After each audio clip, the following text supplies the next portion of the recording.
All right, so hello and welcome to another episode of the ICC Academy COVID-19 Briefing, an interactive video series where we explore the economic and health implications of this coronavirus pandemic and what must be done to ensure successful recovery for businesses big and small. I'm your host, Thomas Paris, and in this episode, we will discuss the latest developments on testing, immunity, risk profiling, and how to manage risk as companies go back to the office. We have another full house of special guests today. The first is John Denton, Secretary General of the International Chamber of Commerce, Dr. Dale Fisher, Chair of the World Health Organization's Global Outbreak Alert and Response Network, Dr. Chester Drum, Assistant Professor of Medicine and Senior Consultant at the NUS Young Loo Lin School of Medicine, and Dr. Joanne Yoong, Senior Economist and Director for the Center for Economic and Social Research in Washington, D.C. And finally, our moderator for today is Dorjee Sun, CEO of Krillin.net and returning speaker for ICC Academy. So these briefings will kick off our collaboration between the ICC, the United Nations, and the World Health Organization. During the session, we will start by running through a few topics, followed by an audience Q&A. So we invite everyone to send your questions in the chat, and we'll go through them together near the end. So let's kick things off. Dorjee, over to you. Thank you so much, Thomas. So first of all, thank you everyone for attending. This was a panel which is very exciting because of the representatives. So on the one hand, you've got, as was mentioned, John, who is the institutional voice for 45 million businesses. And, as the Secretary General of the ICC, I'm an advisor to John, but I've got to work with him across a number of different initiatives. And very few initiatives are as globally encompassing as COVID-19. And then also institutionally, the voice from the WHO with Dale Fisher, who also is based in Singapore, is also a tremendous privilege, working obviously in a number of university hospitals and the health system. We're also going to dovetail that with an economics perspective.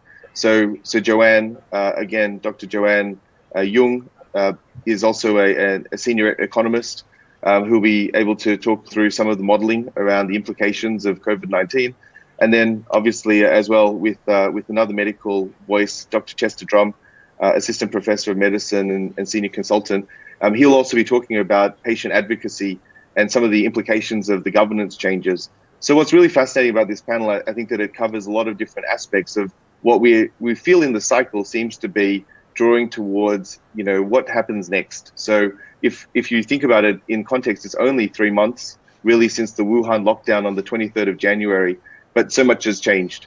When you look at the actual numbers on infections, the case numbers have now exceeded 3.15 million. The number of fatalities is now over 220,000. If you look at the US, their numbers are now in excess of 1 million cases with 50,000 dead. So much has changed in 3 months, but it does now start feeling like the shift of focus from lives to livelihoods is now leading us towards the question of what next. So the topic today that we're going to be discussing is the return to work. We're going to also be touching on how we can potentially manage that risk.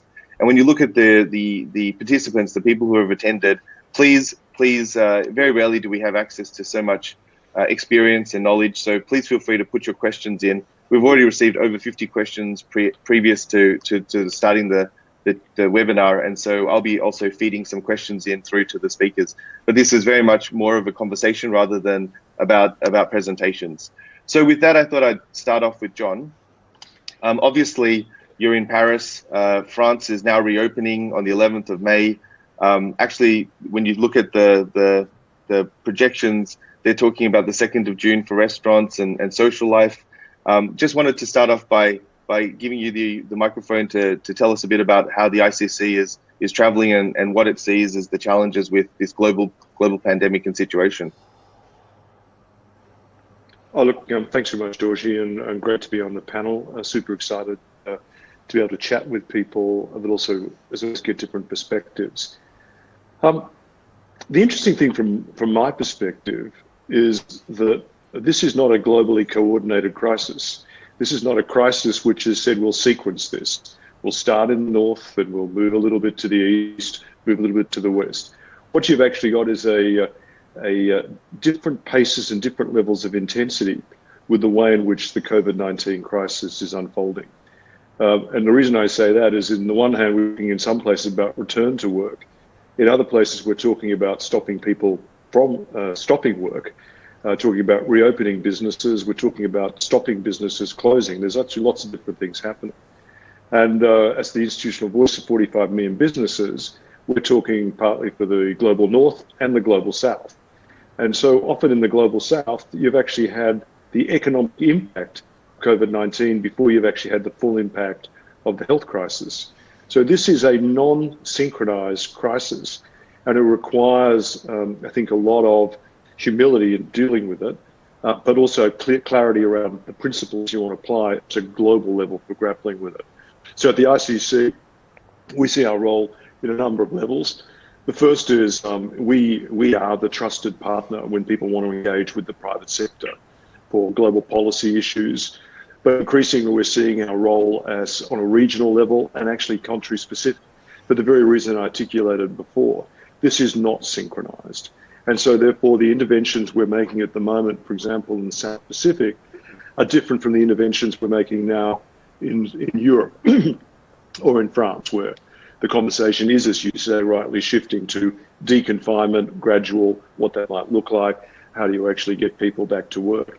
In other cases, we've got a humanitarian crisis in, for example, Beirut or in Lebanon as a consequence of COVID, but the actual impact of the actual health crisis is much less. It's the economic impact combining with another set of elements. So we need to be very clear, I think, about one of the challenge of grappling with this on a global basis. So bringing a number of different, I think, lenses to the way in which we approach the crisis. From our perspective, we are the, like I said, the voice of global business. Our aim is always to be a trusted partner of all the key participants in this. As I said, this is a crisis of not just of a humanitarian level, but of the real economy. And because we represent so many businesses, large and small and very small, we're able to bring that voice of the real economy. It requires us also to be close and understand the various nuances of it. So we bring that voice to the institutional responses by, say, for example, with the WHO, with the G20. So we're the first business group at a formal level to actually engage with the WHO. In fact, I'm glad Dale's here, because one of the observations we made, which actually caused me to reach out to the WHO, was that there wasn't enough engagement with the private sector in the way in which the pandemic was being grappled with, and not enough real-time information, not enough accurate dissemination of information broadly enough through various economies. And actually, I'll show you I'll talk about some data we've got to sort of back that up in a second. So we reach out to the WHO, and together with the WHO, we actually work with the B20, when we convened called for the convening of the virtual G20 on particular issues to do with ensuring there was proper trade flows, that we maintained trade flows, that there was a stop to the blockage of essential goods and services flowing through. We also then worked with other groups and got very focused with international financial institutions to ensure that developing countries weren't going to be stymied by debt repayments, forcing them to actually make a choice between maintaining their health systems and repaying debt. And so I think together with the international trade union movement we work with and civil society, we were able to prevail upon, along with others, G20 countries, but also enabling international financial institutions. We've now been grappling with multilateral development banks, with the various UN commissions in the various regions, so going from that global level to the more specific level around the various regions about how we can get access to finance, particularly to save the real economy. And again, in some cases, it's to help businesses reopen. In others, it's to actually stop them closing. So looking at new alternate methodologies are being used for that as well.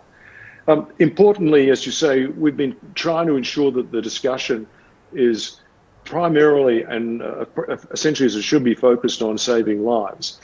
But we also talk about the need to preserve lives and livelihoods, and we don't think it's an either or. So we've also been working a lot to ensure that we can support this kind of gradual return to work and make it easier. Because one of the challenges we're going to see, and you're already seeing that in Europe, different standards emerging from what's expected. You're seeing stuff coming out of Chile. You're seeing lots of different approaches emerging. We actually want, as a global standard setter, because at the end of the day, we're a not-for-profit institution, the voice of 45 million businesses. We've got our own courts. We set standards that the world can cover, world can rely upon when governments can't act. We want to ensure that we're doing that in this area as well. So we've been exploring different tools that we can use to enable that as well. Importantly, one of the most interesting things we've been working on at the moment has been a survey with the, so I'm just going to try and find my notes on it, a survey on behalf of the WHO. So this is the first whole of globe survey of businesses' responses to the COVID crisis. And I'll just try and pull up some of the data because it's actually quite interesting. We've got, we're on the way to having almost 10,000 responses from more than 150 countries, from businesses large and very, very small. In fact, one of the greatest imprints we've had in terms of the survey has been on SMEs and micro SMEs, which just tells you how important that is to a number of companies to actually get involved in this discussion.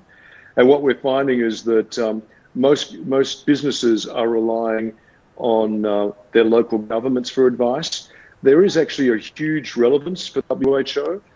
We found is that the second most relied upon is actually the WHO. The third has been advice from company boards, etc. But interestingly, in getting information, there's actually a difference from region as well. So in Latin America, there's a lot more reliance on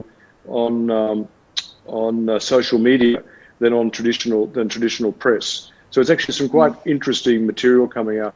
And the reason that's useful is as we go along in dealing with this crisis, one of the benefits, I think, of these kind of surveys, and we'll be completing it in about another 10 days' time, so these are just some very high-level numbers, we'll be able to help the WHO understand the better way of communicating in order to get its messages out and what the pressing issues are for businesses, large and small, in the various regions. So from our perspective, the way in which we're focused is threefold at the moment. One is just helping companies get through this. The second is actually helping build policy frameworks, looking at standards to enable the return to work. And the third is actually going to be what is Build Back Better, what does this recovery look like as well. So looking at all those issues, as I said, this is not a neatly synchronized crisis. So we're actually grappling with all those issues simultaneously. And we operate from a policy level, so sort of coordinating at the global level, coordinating at the regional level, and coordinating at the country level, but being driven all the time by real-time information from companies. Thank you, John. I think what was fascinating for Dale, and love to get your thoughts. Do you feel there is a disconnect between some of the policy? Lost the sound. Okay, we can hear you, but Dale. So I think, do you feel that there is a disconnect, or there is any sort of misalignment between some of the policy making and some of the economic projections, and most importantly, maybe if you would care to give us a bit of an intro in terms of where the WHO and where you feel that the current developments around COVID-19 stand? What are we kind of looking at? So I can hear you now. Sorry. So just to be clear, I don't work for the WHO. I work for National University of Singapore and National University Hospital in Singapore, but I do chair one of the WHO major networks, which is the Global Outbreak Alert Response Network. And that's an organization of about 260 outbreak or organizations that are involved in outbreak response. So these are big and small groups. It could be all the CDCs, basically. So CDC from US, CDC Africa, Nigeria, China. They're all members, International Federation of Red Crosses, UNICEF. So these are what we'd call the big players, Médecins Sans Frontières. But you know, and there's about 6 or 8, I think, in Singapore that are partners as well. You know, which includes National University of Singapore. So that's where I come from. When you ask about disconnects and things, I think it's easy to forget how short a time this has been. We came back from the technical mission in China on February the 25th or 6th, I think. It was, we're talking about 2 months ago, and that was the technical mission that went into China to learn about things like, transmission, severity, some of the interventions and treatments that were being used in China, and we came up with a report that is now fairly well known. So I think when you talk about disconnects and things, we're still just starting this off. If you asked me that question in 6 months and there was poor communication, I'd say, yeah, this is really poor. But no, I think we're just all settling in now. I think the public, by and large, across the world now gets it, but obviously that's not uniform. But that's been a major issue in the past as people, understand the implications of public health needs, which are, you may have to go into quarantine, you may have to go into isolation for the public good. Most countries in the world, this was a very foreign concept, but I think now people understand that, when you've got, basically bodies piling up in your emergency departments and your hospitals, people are, and therefore you had to lock down. People are seeing that was a really extreme response, and we don't want to have to go there again. So let's have a second crack at this. Let's open up gradually. Let's work out how we can do this safely, because we don't want to go back. On the mission, we were kind of ambitious that the world might see what happened in China and how a virus brought 1.4 billion people, and a huge country essentially to its knees. But the rest of the world didn't get that. And I understand that. It's sort of just so crazy. But now everyone's had a taste. Some have locked down quickly. Some have locked down stepwise. Some have locked down late, and they had real problems. And as John says, therefore now everyone is out of phase, and everyone's got their own different outbreak setting, and that's based on the context. How fragile is your health system? How fragile is your economy? How much trust is in government? All these different, and how the communications was undertaken, and what's the sort of psyche of the community involved. And all these have directed each country, even each province, each state, probably each town, has got their own little outbreak, their own response. And again, as John said, this is not a world response. This is millions of sub-responses. And in Singapore, as you know, we've got 2 completely different outbreaks going on. And this happens. This is happening across the world. So no, I don't think there's a disconnect actually between business and public health. I think generally businesses want health, and I think public health people want businesses and successful economies. And I actually, this is one of the things I'm more confident about now is that everyone gets it. Public health people do not believe in shutdowns, but unfortunately, to date, it's been a necessary evil. We're going to learn a lot. We're going to learn a lot from China as it gradually unlocks. Australia, New Zealand, and a few other countries locked very early, and now they're unlocking, so they're almost in the same phase as China. But then there's others that are unlocking arguably prematurely. So we're going to learn a lot, and there's going to be a lot of twists and turns coming up. And I guess just to stress on the. Actually, I think there's a bit of feedback. Can anyone potentially mute if they hear the feedback? Okay. So what I was just saying is, so do you feel like, for example, when you talk about New Zealand, there seems to be a tremendous amount of confidence some of the terminology that they're using, and when you talk about millions of micro responses, do you think that not so much that there is a misalignment, but I guess are people potentially prematurely underestimating the potential resurgence? Some of the governments, for example, the White House released some strategies around how they saw going back to work and the gating criteria, and it seemed to be, in phase one they were talking about potentially opening up sporting grounds and religious churches, places of quite a high density of people.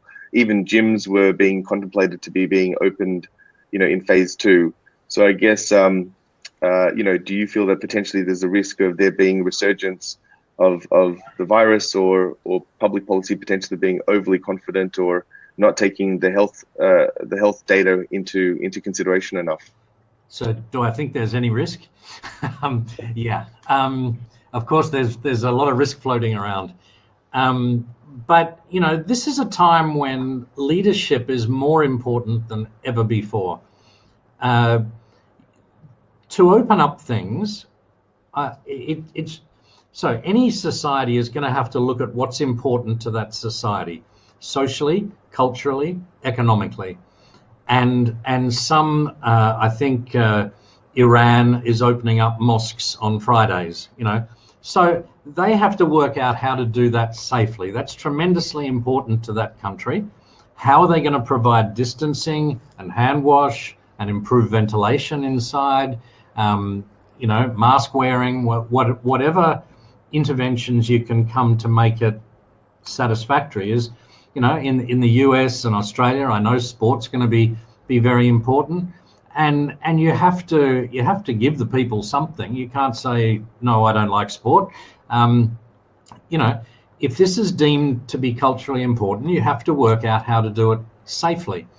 And it's going to be the same with businesses. Obviously businesses are tremendously important economically, and that's going to be the secret, not just say shut down and come back when there's a vaccine. It's going to be okay. Let's work out which are the main drivers of the economy, who's hurting the most, whatever priorities that country or state or province or town wants to make, and work out how to do it safely. It can be done safely. This is not binary shut down or open your doors.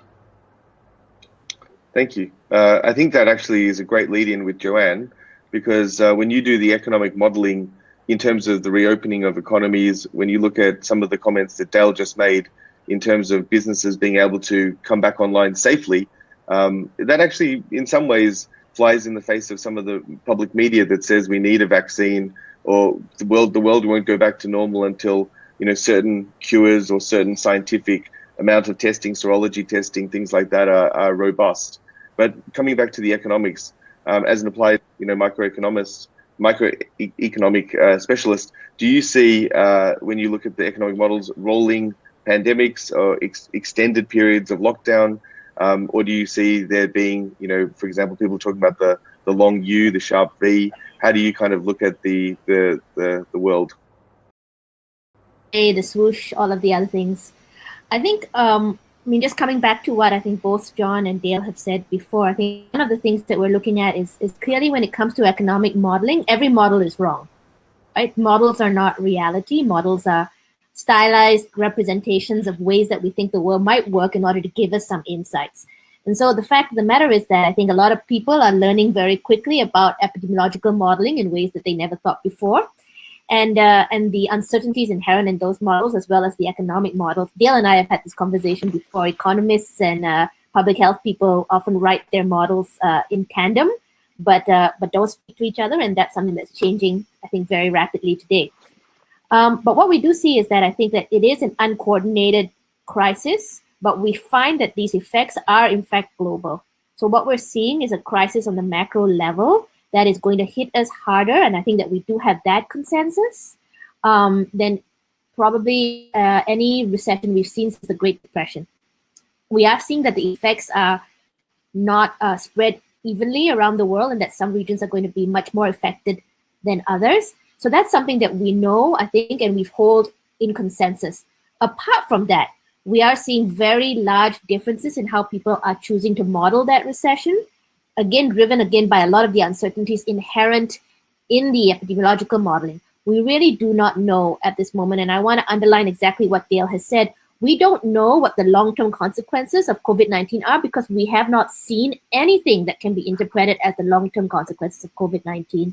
And so when we have forecasts that look towards next year, everything that we have about a recovery is contingent on very wide confidence intervals about what that disease scenario might look like going forward for next year. The other thing I'd like to sort of say is that, we're thinking about coming back from a recession, but there will not be any sense we are coming back to a normal, right? That's not going to happen even in a V scenario. I think what we have to understand is that we are adjusting to a new normal in which the ways in which we do business are going to be radically different, in which the ways in which we are online, the ways that we are relating, and the ways in which I want to come back again to what Dale has said, in which we lead are radically important.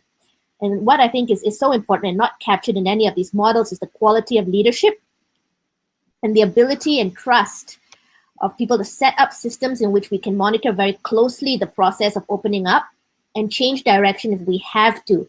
So that quantity of leadership and trust is something that is, I think, not captured in any of the models that we have today, but is going to be so vital to understanding resilience in the long term. So to the question of leadership and trust, do you see from a macroeconomic perspective, and if you'd be able to give a little bit more color, I mean, I think everyone in the world, if you look at the trust levels on both media as well as politicians, with a few exceptions, they're not really trending the right way.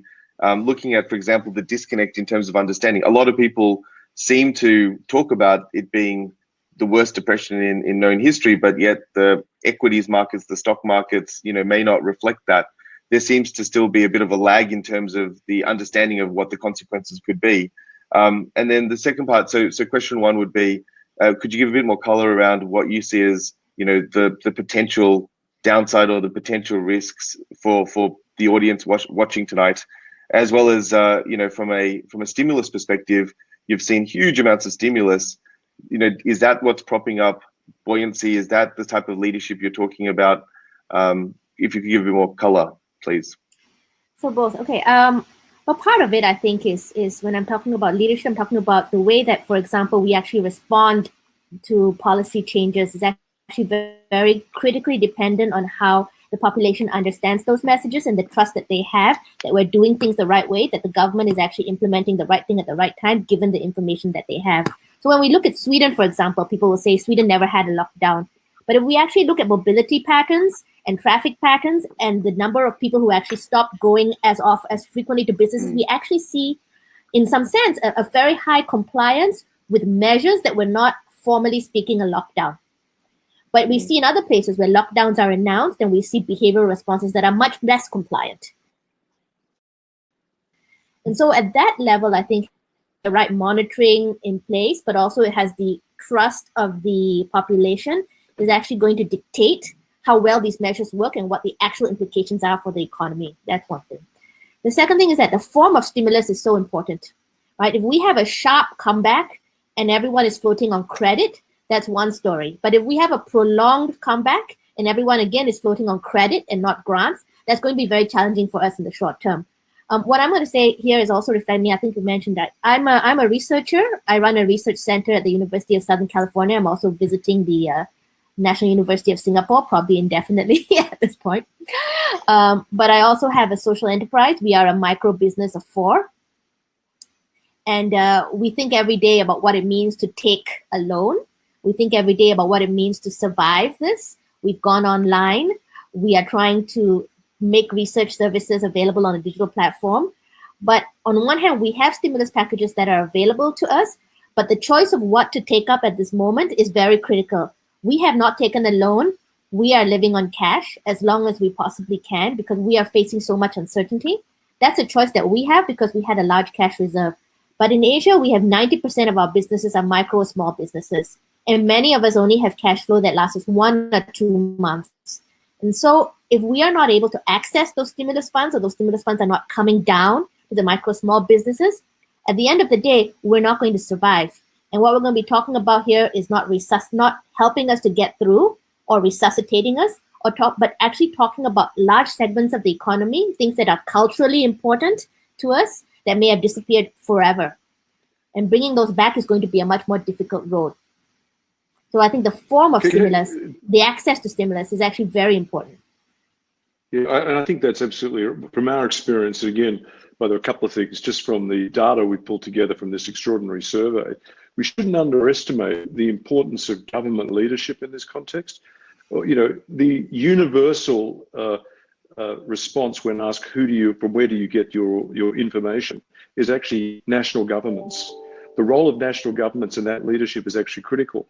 The interesting thing is how much lower down the rank is reliance on media and social media, which may actually not be the way some people are calling this at the moment. So reliance on governments. As Dale said, one of the truths I think that will emerge from this is if you look at the troika here, if you have a functioning health system, if you have functioning governance, and if you have strong community affiliation, these are all positives. If you don't have any of those, if you have poor governance, poor health system, and poor community affiliation, this is you're kind of exposed to the blowtorch here. And the other thing that we're seeing, and this is one really important issue for us, is that you can't use the playbook from the global financial crisis to grapple with this macroeconomic shock. This is a real economy shock, which is why it's so important to understand the real economy is really SMEs and micro SMEs. And you know, obviously Asia, it's critical, but in Africa as well. And I see there's someone in the line from Yemen, etc. So what we're trying to do is ensure that the funds get made available as quickly as possible directly to the SMEs and micro SMEs. But let's also not forget, in a number of these economies, there's a huge informal sector. So we also have to make certain that governments are able to maintain social welfare systems and actually maintain some level of support for broader populations in this as well. So we see that as part of our role. We also see that a number of governments are not using the right playbook. And the thing that has been most surprising, which maybe is the black swan in this, a pandemic is not a black swan, it's always been anticipated. The black swan here has been the lack of coordinated international action. So if you make a specific fiscal intervention, if it's not part of a broader macro affiliated set of actions, it can actually be a lot of money spent very, very badly, which is the lack of global coordination has been the bit, I think, which we might look back and say is the black swan. And maybe, and hopefully we can say that was stage one. Stage two will move to much more macro coordination across the world. So I'll pick up that thread, and actually I'll go back to Dale quickly, because to both your comments, Joe and also John, when you talk about confidence, I mean, governments can give as much transparency, great leadership, you know, no matter how great some of the national leadership may be, ultimately it does come back to science. Because if you think about the informal economy, people aren't going to go back to a lot of the, whether it's food and beverages, whether it's services, people won't go if there is a risk or a fear that they may be, you know, severely, whether it's a respiratory, whether it's a blood clot and an amputation, you know, some of the yet specified but still unknown causes or symptoms of this illness. I guess coming back to the science, Dale, no matter what the leadership seems to be, do you think that the informal economy really can move forward without a few key sort of milestones being reached? And in your opinion, what are those milestones? Whether they're, are you thinking in terms of obviously immunization or some type of vaccine, a cure, or even just, you know, systemic testing where people have enough confidence that someone may have a trustworthy status? But I guess, you know, just tying back, how can you say that leadership can resuscitate an economy if the science itself is still, you know, yet to provide certainty? When you're managing an outbreak, we really talk in terms of four major pillars. Okay, one is case management, one's epidemiology, another is logistics, and the last one, which is invariably underrated, is risk communications and community engagement. Now, you can't get on top of an outbreak. If an outbreak is going to fail, it's usually because you haven't engaged the community adequately. And so I'm talking Ebola outbreaks, cholera outbreaks, anything. This is how you run an outbreak. So community engagement is critical. People need to understand. People, you know, and with information comes comes, I guess, confidence and power and an understanding. You don't tell people what's happening, and you'll get a lot of problems on the street. You give them conflicting information. You give them wrong information, and I think we can all think of countries where that's happening now, and it leads to a very chaotic downstream effect. So when you're talking about vaccines and treatments, you're really focusing on case management, and that's fine. But you do that, you throw in the epidemiology, so you explain to people, what are your metrics? How do you know there's that it's safe to do this? Well, it's because we look at cases, but we also look at unlinked cases, for instance. Unlinked cases is a very underrated metric that I think we'll see more of coming out. These are people that you don't know how they got it. Another one is like we do ILI surveillance, that's influenza-like illness. And these are just random people with a mild illness, and we say, oh, let's test them. I don't really think it's COVID. And you do it and they're positive. Now, they would represent unrecognized community transmission. So I guess where I'm going with this is that don't underestimate the power of engaging the community, explaining it to them, reassuring them why it's happening, but also telling them the risk of doing this. And, the risk might be that we need to tweak it back. But, this is a risk we're prepared to take because this is what we want to do. But there's no 100% guarantee. And I think if you talk like that, some heads of state are just marvelous at addressing their communities and getting that buy-in. And I don't know the Sweden situation well, but when Joanne mentioned Sweden, I quickly looked up the Apple mobility data, and it's absolutely right. So they've done it without a lockdown, but it's still the social restrictions in place that are part of a lockdown. So I think so my answer is community engagement. We don't need hard things like vaccines. Vaccines will help. That's a wonderful endpoint, but no, there's middle ground in between. Thank you, Dale. So now to Chester. Obviously, coming to this idea of back to work and talking about risk and talking about engagement of community. Some of the discussions that you've led and some of the work that you're doing around potential solutions or things that we could be working towards, you talked about the different risk profiles. So, for example, as was brought up with the White House guidances, they're seeming to put into phase one both sporting events, which again, I was mentioning to you, I've been to a Boston ice hockey game, and the density and the droplets were particularly worrisome. And then on the same level, they, for example, were opening up in phase one gyms, but then they chose that bars would only be opened up in phase 3, for example. How would you look at different risk profiles, both from a citizen perspective, because obviously all vulnerable people that maintain should stay, within some form of quarantine until phase 3, and how would you also look at environmental risk in terms of ways of staging return to works and potentially applied to small to medium businesses and viewers tonight? Yeah, so I too have been to hockey games in Boston. I was there before I moved to Singapore, and I would say at baseline, fluid exchange is a significant risk, even outside of the context of COVID-19. I love Boston, by the way. So, as a physician and someone who does research specifically in the areas of risk prediction for patients, I try and keep it relatively simple. So, you can think of environmental type risks. So, much of the goals of epidemiology and outbreak suppression are to reduce the risk of prevalence of the virus around the world and in a given area, and reduce essentially a societal risk of excess death, strain on resources, etc.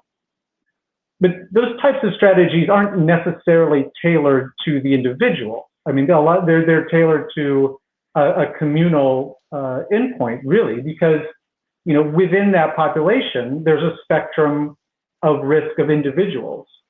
And so once you start to move out of the phase of wanting to protect a population through appropriate restrictive measures, and you start releasing those restrictive measures, then you start to get into the area of individualized risk assessments. And you'll hear multiple leaders, our own here in Singapore, in the United States, and everywhere, that will say, if you're a little bit older, be a little bit extra careful about going out. So when you say that, you're applying a risk model to the population. You're saying that higher risk people are older, and you're already taking a baby step in terms of how people adapt their personal risk to the environmental risk. So I see as we adapt to a new normal, that risk management and the technologies of risk management are going to become much more important as the economy restarts. And literally, people on an individual basis, and again, this is once a government has decided to relax restrictive measures, when individuals decide to re-engage with the hockey game, with the New York nightclub, this packed brim to brim, or a walk in the park by themselves, I think there's going to be an increased role for people assessing their own risk. And certainly I've had the honor of starting some of those technology discussions with the ICC, so I've gotten to know John just a bit, and that's a bit of an extension of how we've extended some of our work in the laboratory of how we use informatics to predict risk on an individual basis.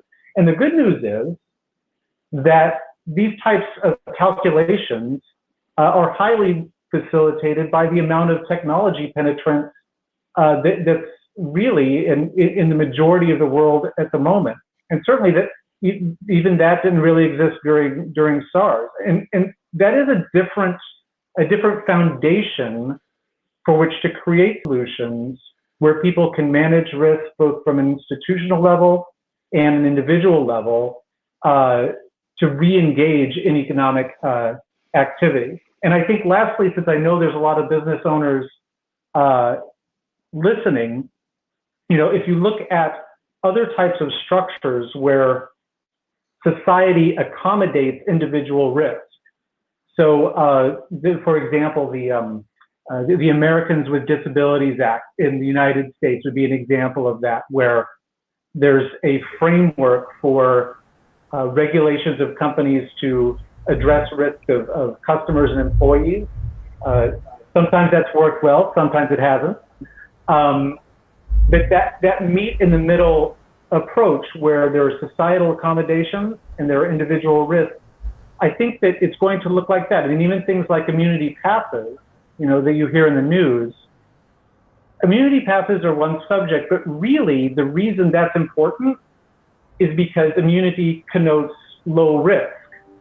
If there's another way to say that someone's low risk, you can get the same result. And so at the end of the day, I think you're both right that risk is at the element, is at the foundation of what it is we need to solve to re-engage as a community. And certainly the other three speakers each have their own segment of that risk equation, which is essentially the equation that will define success.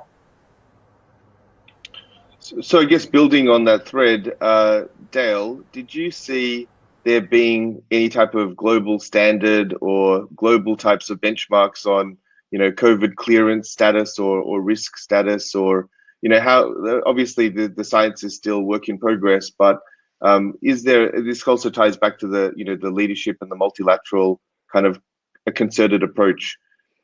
Is that what you're seeing evolve or the opposite? Got to get that right. It's being talked about a lot. The WHO really needs evidence to give a guideline. It doesn't thrive in a speculative type type guidance. It's certainly talked about every week on teleconferences that I'm on with high level leaders, and everyone's crying.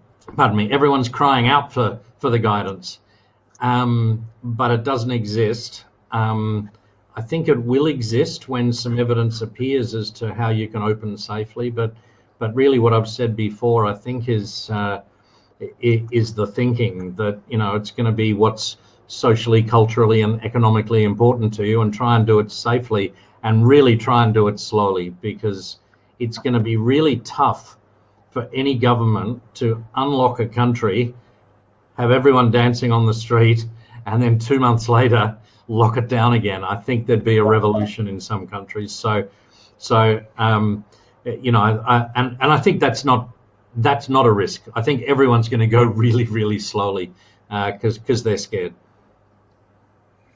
Yeah, and I guess you know, to John, when you look at this, you know, this guidance, and then you think about how, for example, in America, their businesses, big lobby groups, even the U.S. Chamber of Commerce was asking for litigation protection. So in the absence of there being any guidance, if they are to unlock, so already, for example, there's litigation and criminal investigations, litigation on Walmart for the death of one of their associates near Chicago. You know, Australia, you know, there's criminal investigations about people that were COVID positive that led to deaths in a business. You know, does the ICC see any role for itself, or how do we actually bridge this gap? Because I think, coming back to, you know, the resurgence of a robust economy, especially for the informal and the small to medium-sized businesses, I kind of feel like there needs to be some form of framework to avoid litigious action or other types of, like, who bears the risk, you know? Yeah, well, I mean, great question, and far be it from me to protect the world from US plaintiff lawyers. I think, I don't think plaintiff lawyers in general, class action lawyers in general, there will be, there's always going to be the risk of legal action. But I'm much more interested, as I said, you know, we're framing this discussion as preserving lives and livelihoods, and that's within that. How do you manage the risk? How do you identify the risk and manage the risk? One of the things I'm very interested in is, can we help somehow in creating standards that can enable that risk to be appropriately identified? And what you don't want is a series of separated, distant or fractured standards emerging in the world. I mean, it would be great if the WHO just agreed to a standard, but the reality is, Dale said, that's not the nature or the role at this point of the WHO. They will ultimately endorse something once it's shown to have been tested. So what we're doing at the moment is looking at, can we create a risk management tool which can be tested? And at the moment, I've reached out to Chile, because it's already looking at this issue, Colombia, where there's actually a very strong informal economy, and actually Turkey. In a way, I'm trying to go, in a sense, left and right hand side of the world to see if they're interested in that kind of pilot. And I know that there are a number of companies that will be interested in that as well. And so as we go along, we will seek to evolve a standard. And given, I think many people would know on this call, because the ICC of itself, we are a standard. I mean, we are 100 years old, we're an institution, we're a not-for-profit, for-purpose. We've already set standards in other parts of the global economy, particularly where governments can't act. Because of the level of trust in us, we can do so, which is why it's important. I said, our role is to be a trusted partner here. And we have the added advantage, we have our own courts. So we can not only set standards, we can ultimately govern them as well. So we are looking at that. We think it's going to be very, and of course, there's always going to be litigation risk. I mean, it's just the nature of these things. But, you know, sensible business people and citizens, picking up the earliest discussion, understanding their risk, how much risk they're prepared to tolerate, and how they're prepared to show their tolerance of that and evidence of management of that, will all be critical players, I think, in creating a standard which can ultimately say we're okay in the context we're in to resume work. Again, there's a lot of trust required in this, community engagement required in this, building evidence that this can work. These are all elements that we at the ICC, we think it's critical if we genuinely want to preserve lives and livelihood, that we're actually involved in that discussion. And technology can really help. It's an enabler. So I'm actually going to try to shift the conversation to more of a growth mindset and opportunities. I mean, on that point, and Joe, I'd love to go to you just to ask you: have you seen any opportunities? You know, obviously, there's always silver linings, and I'd like to address this to everyone on the call. But you know, like from an interesting example was microbreweries that were previously making beers went into hand sanitizers and were making huge amounts of money. You know, Louis Vuitton was making, you know, PPE, personal protective equipment. I mean, it's fascinating. Also, even and later on, coming back to Dale and to John, you know, just looking at how supply chains, you know, the reliance on China as the world's everything. I think that's not going to be possible to maintain given what's happening. The food supply chain, even when you look at business process outsourcing with call centers. You know, would we ever rely again on a single source of that, given the breakdowns because of this unprecedented pandemic? So, question to everyone, and starting with you, Joe, would love to hear: have you seen any opportunities? You know, is there a silver lining, or are we still kind of worried about kind of rolling outbreaks and you know, a bit of push pull in the future? There we go. So I was going to say that I think those two things are not mutually exclusive. There will always be risk in the system going forward, but at the same time, we do see these silver linings. So one of the areas, obviously, that we've seen is the entire segment of the enablers for remote work. I think is something that's growing very rapidly. We're seeing lots of exciting new solutions about enabling work from home. So that's one. And obviously, the second piece, which we're seeing growing a lot right now, is telehealth and telemedicine. So we're seeing the digital health space really kind of grow. I think a lot of things that we thought were unimaginable in the past actually have become imaginable. So that's an area where we're seeing technologies, telemedicine, where we're seeing delivery of rationalization of supply chains around that. I think all of that is going to come up. And we are also, of course, seeing, I think, in the logistics and logistics area, I think we're going to see a lot of change as well. I think we're also going to see, I think, in terms of food and in the food industry and the food and beverage industry, I really don't know how that's going to pan out, actually. And that's partly because we live in Singapore, where 90% of the reason why I live in Singapore is the local, hyper-local food and beverage industry. But we are seeing a lot of transformation here. I actually don't know where that's going to work out, but I think that we are seeing, in fact, a lot of growth in certain areas and in food delivery and things like that. So we're going to see that. And of course, at this moment, Nintendo, I hear, cannot be gotten for love of money. I've been trying to get a Nintendo Switch in Singapore for the last 3 weeks to save my life from my small children. And let me tell you, that is an industry that is growing fast. I think there's an eBay link for Nintendo coming into the chat for you later on, if you this is public outreach. Is that right? Well, I would have to give them my child at this moment. And actually, at this time in quarantine, I would. Would you like them both now?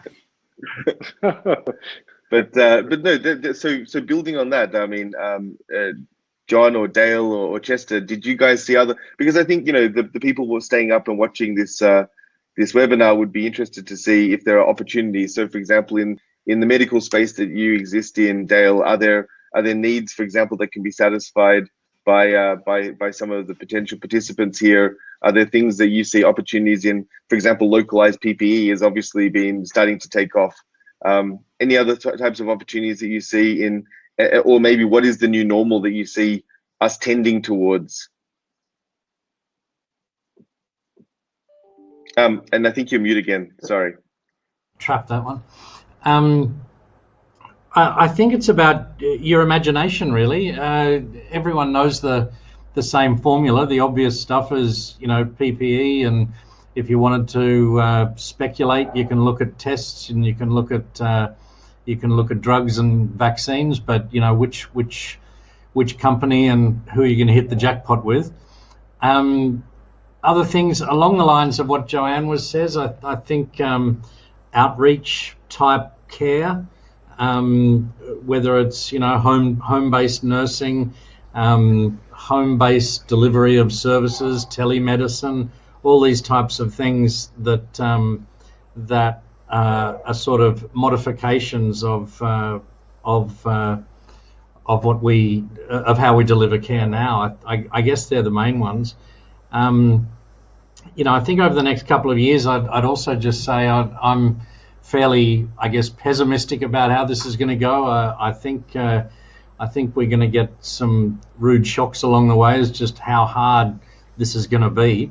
I think the world's in a relative celebratory mode at the moment, but what I've always said is that lockdowns work. We know they work. If you stop all human interaction, viruses can't spread.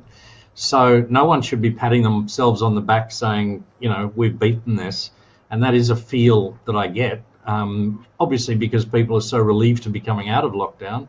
But overconfidence worries me. And the way this virus can spread before you realize that it's happened.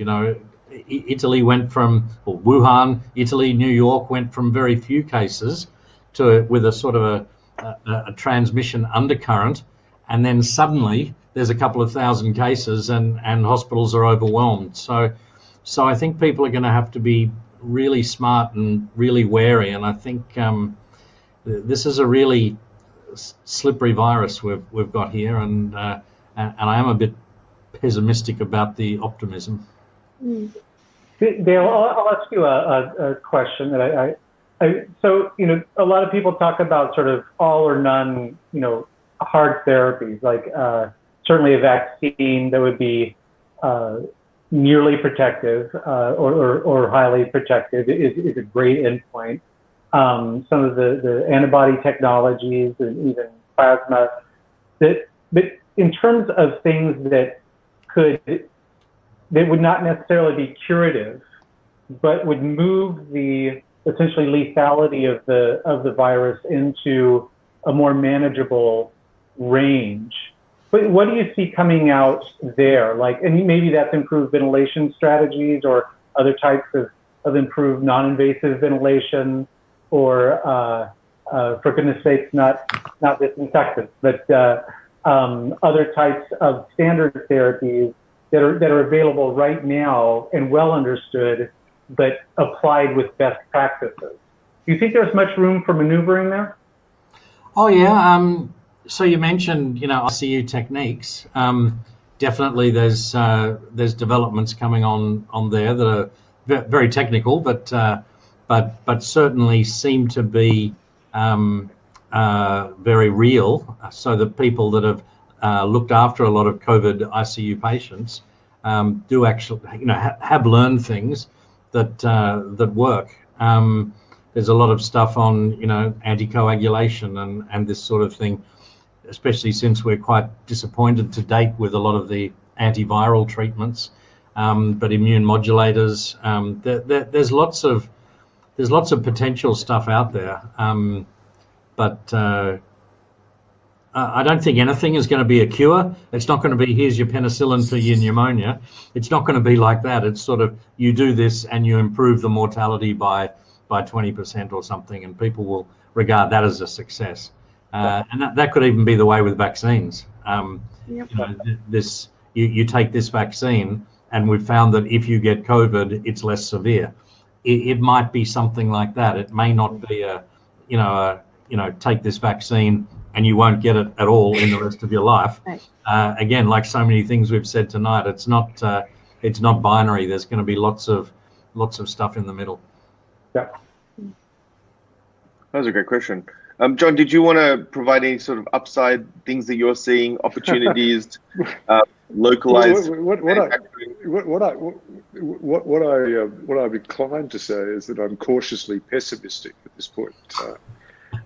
I wish I could be saying that all I can see is upside as we move to the next stage. But as I said, this is not a coordinated pandemic. This is happening in different places, different times. If I can, picking some of the questions that have been coming through. We've got people on the line from Yemen, from parts of Africa, other parts of the pan-Arab world, from America, from Europe.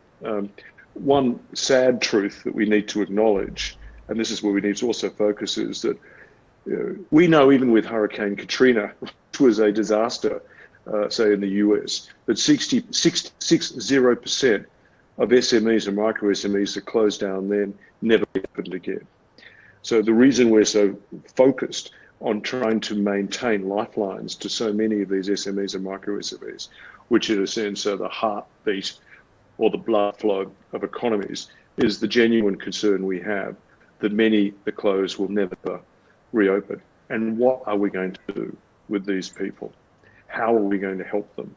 What kind of interventions will we make? Will we simply talk about build back better, or what is it we're actually going to do to enable people to not be left behind here? And so there's a lot of thought that will need to go into what kind of policy settings, but also, this is what I said before, strong health systems, strong, good, confident governance, and really strong senses of community. And I think we all know there are very few economies in the world where all three operate with some level of synchronicity. What we do need to be mindful of is that there's going to be an awful lot of people who, as Dale said as well, looking down the pike, are actually going to be forced to work out how they do manage themselves back into the workflow, create new businesses, or even just find a livelihood for them. And so, one of the good news is that if you can actually focus on these issues and not ignore them, you might actually have a prospect of doing something about it. The better news is that we're now in the 21st century and there are new tools available to support people. One of the truths that will come out of this, and I think we're already seeing it now, is the reliance upon the digital platform. How can we ensure, therefore, that there's maximum amount of connectedness to the digital platform? That's going to be a key. You do not want technology not for all here. You do not want a technology divide when you know that, particularly in Africa and elsewhere, if we're able to connect people up, then there's a higher probability of them being able to participate and build a meaningful life. So there's lots of kind of policy issues, and these are not necessarily global issues, save for the fact that the last thing we want at this point in time is a bifurcated digital platform. We actually would like to have a properly curated and globally governed digital platform for the very good reason that it could actually create opportunities for people. And if nothing else, it may be able to enable people to get access to finance support and services. So look, I suppose a bit of a mixed bag on this issue. I mean, as a business person, I always want to see optimistic course of action, and can in a way see a course of action here. But I'm very grounded in the reality of the tragedy that occur in human beings' lives, and our obligation in order to live up to the, I suppose, the purpose of the ICC to enable business worldwide to secure peace, prosperity, and opportunity for all. We actually want to help businesses survive and rebuild so that they can actually employ people, create support for communities and families, and actually build better societies. But we need to ensure that the business settings which emerge from this are also conducive to that. And that's another element that we're very focused on at the moment. We don't think state-driven economies will actually enable the kind of enabling environment, a strong private sector to emerge, and a strong private sector is critical to delivering peace, prosperity, and opportunity for all. But we will work, that's what we want to work on. John, can I pose a question? Yeah, sure. So in the global financial crisis, that meltdown essentially came from inside the financial community outwards. So you had extreme leverage in some extremely large financial institutions, and when one domino started to tip, it had a massive propagating effect through the financial industry.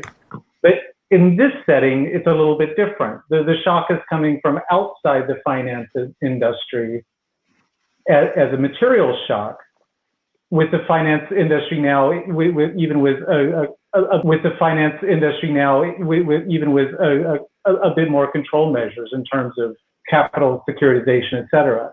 So my question is, as small businesses seek to recover, do you think that the implied or retained efficiency of the financial system will help capital flows into a more efficient rebuilding, as in theory finance should? I mean, it should guide capital to where it's best used. Are you optimistic about that connection in rebuilding after some of these problems? I think that that will be one of the obligations on the financial sector to support an efficient allocation and access to. However, I would say at a broad level, in the initial stages, as mixed up as this whole crisis is, that has not been the experience, I think, of small, medium and micro enterprises. What you're seeing is and you're seeing this with large companies as well, leaders in the supply chains, their determination to actually avoid any risk to liquidity, avoid any risk to their companies, have actually emboldened them or required them or allowed them or forced themselves, whatever. They've taken actions in their own interests, the consequences of which sometimes are beneficial on the supply chain, but often not. And what you're seeing is collapses of supply chains, the manipulation or utilization and force majeure clauses in ways that weren't expected. There's a lot of stuff going on there. As I said, this may be stage one, and I tried to describe that before. It's a bit like the oxygen tent comes down in the plane and you look after yourself and then you look to your neighbor. I'm encouraged to hope that that will be the next stage, because the reality is that big business also needs small business, that a functioning financial sector requires people to actually be involved in commerce as well, and therefore to enable that. But we need to ensure that the policy settings and the expectation of society is well understood.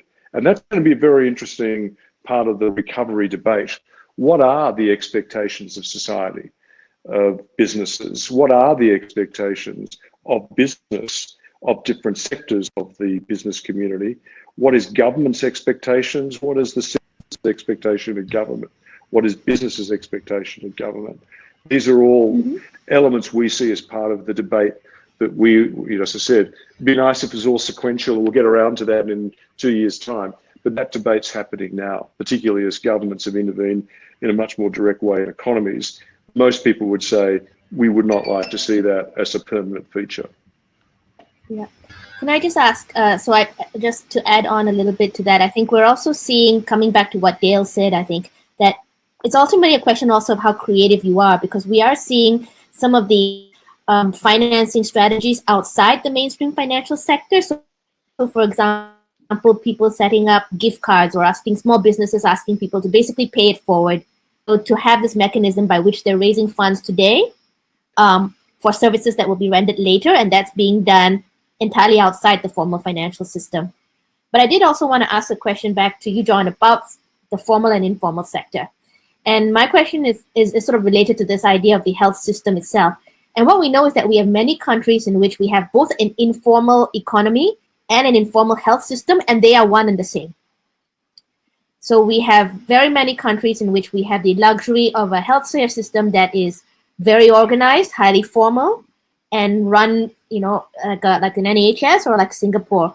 But in countries like Africa, we have a very large and thriving healthcare system, which is largely small providers, which are non-profit systems. And so in some sense, the businesses that we're talking about are actually also the healthcare system, or a very large fraction of the healthcare system, or they actually serve a very large fraction of the population, which is at its most vulnerable. So is there anything that we're seeing now at the ICC level to think about the private sector for health, and in particular the private sector, the informal private sector for health in some of these countries?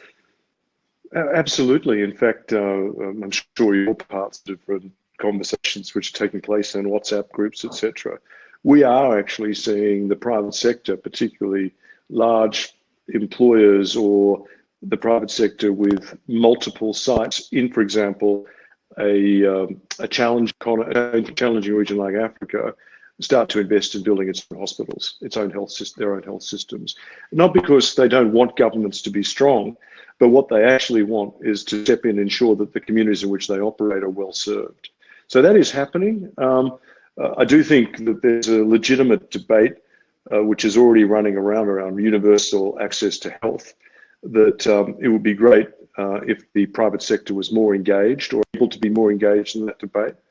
And there's some inhibitors on that because WHO has lots of restrictions in terms of its capacity to engage with the private sector. We're very pleased they saw fit, Tedros saw fit, and because he recognised the need to engage with the private sector, to engage with us, but we're in a sense, we're a not-for-profit, etc., but very, very large. But it should be an assumption from the institution that the private sector is only interested in engaging in health issues for its own profit.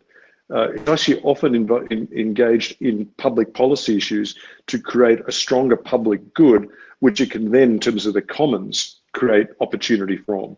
There is actually there's genuine interest in that kind of debate as well, and and that's similar with digital and things like that as well.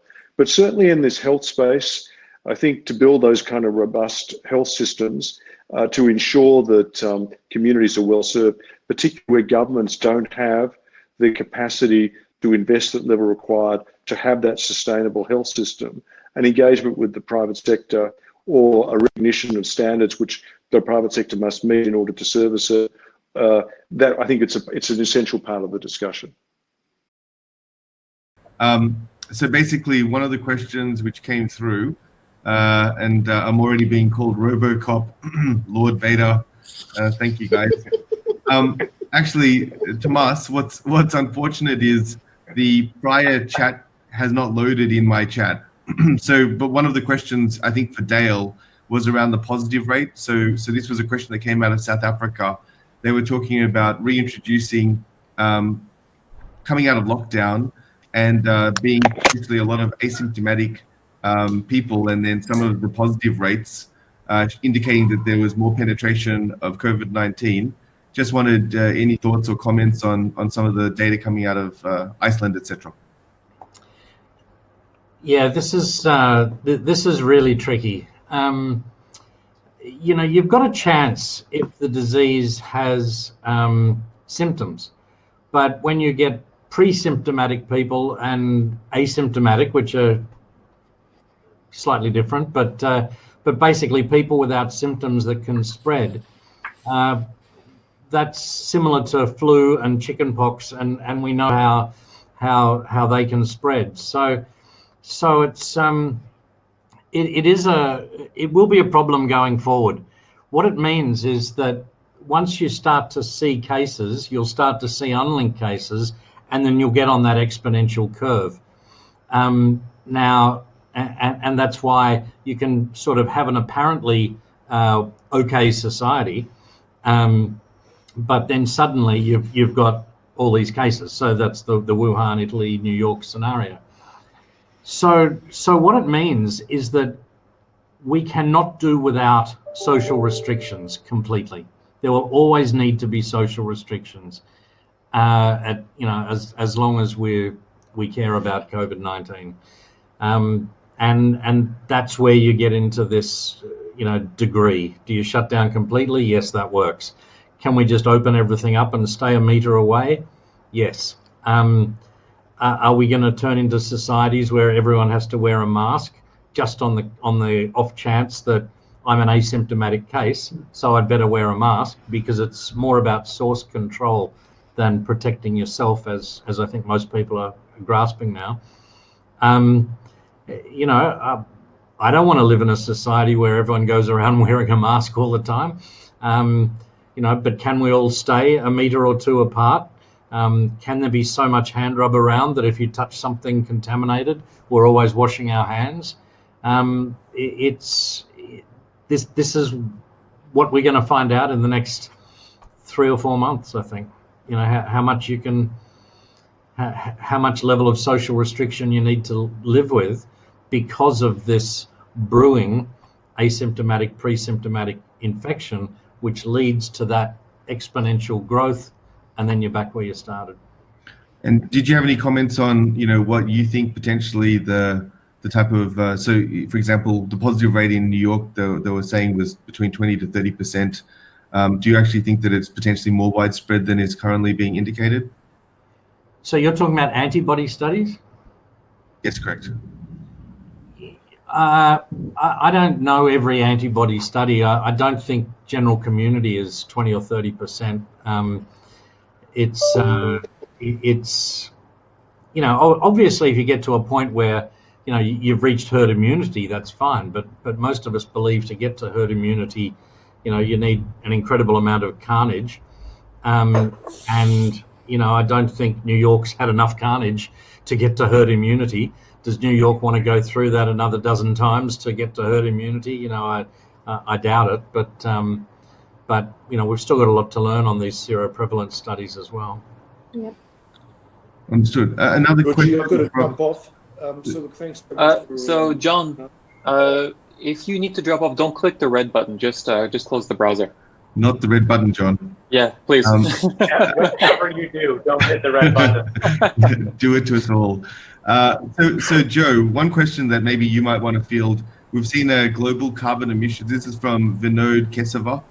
We've seen a global carbon emissions reduce significantly due to COVID-19. Will global emissions continue to rise? Will there be a catch-up game? What's the new normal? Well, I'm not an environmentally conscious, let me just say, so this would be entirely speculative on my part. I think that for us to see this, it's been a demonstration for us that this actually can happen.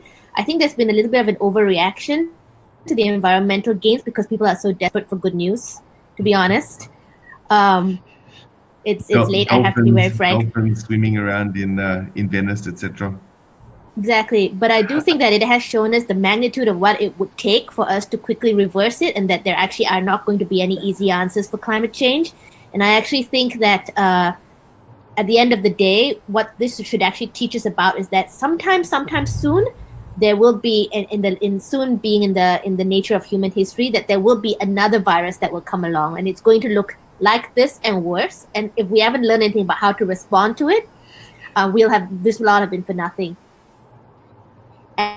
And climate change is something that's going to, antimicrobial resistance is going to creep up on us. Climate change is going to creep up on us. If we haven't seen this as a demonstration case of how we respond to things that we are not able to imagine in the day-to-day, then that's going to be a problem. Dale, I'll ask you to follow up on Joanne's comment. You're an admitted somewhat of a pessimist, but I can see underneath that nice dinner jacket lies the heart of an optimist trying to get out. So, when you think of, you see the world from a relatively high perch, are there themes developing where you're seeing a consciousness of cooperation that's developing in the right direction to solve global problems that maybe didn't exist last year? So I thought Joanne put a new level to my pessimism. Starting to talk about the next virus, I went, Jesus, can't we finish this one first? Well, you need a job. You got to have something. No, I'm hanging up my... No, well, man, no, Economist. This is called the dismal science for a reason. I'm not going to be around for the next outbreak. This will do me. This whole back to nature thing is, I think it's a treat, actually.